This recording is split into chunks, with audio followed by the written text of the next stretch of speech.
Mae pobl ag awtistiaeth yn gweld, clywed, a theimlo'r byd yn wahanol i bobl eraill.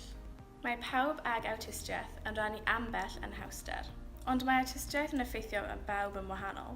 Mae tua 700,000 o bobl ar y sbectrwm awtistiaeth ym Rydym. Mae hynny'n fwy nag 1 ym mhob 100. Os wyt ti'n awtistig trwy gydol dy fywyd. Nid salwch nac afiechyd yw awtistiaeth, a oes dim gwellhad amdano. Mae ambell berson ag awtistiaeth yn gweld rai pethau yn galed, fel cwrdd â phobl a gwneud ffrindiau newydd, dweud pethau sydd angen arnynt, dweud sut mae nhw'n teimlo, deall sut mae pobl eraill yn teimlo, deall jogs neu syniadau sydd â mwy nag un ystyr, siarad o flaen pobl. Ar y llaw arall, daw rai y pethau yma'n hawdd i bobl eraill efo awtistiaeth. Mae gan nifer o bobl ag awtistiaeth ddiddordeb arbennig mewn pethau, enghraifft maths, cerddoriaeth neu celf. Dywedir bod ambell arbenigwr y meysydd yma ar y sbectrwm awtistiaeth, enghraifft Mozart, Andy Warhol a hyd yn oed Albert Einstein. Mae rai bobl ag awtistiaeth yn hoffi gwneud yr un pethau pob dydd.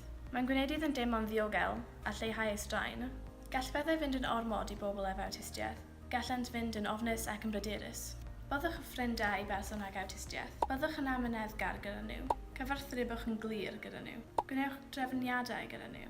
Parchwch i gofod personol, ac yn fwy na dim, sefyll i fyny droston nhw. Mae bobl ag awtistiaeth yn fwy debygol o gael eu bwlio, oherwydd y ffordd maen nhw'n ymrwyn a chyfarthrebu ag eraill. Mae bobl ag awtistiaeth dal yn bobl. Parchwch nhw yr un ffordd byddwch yn parchu unrhyw berson arall.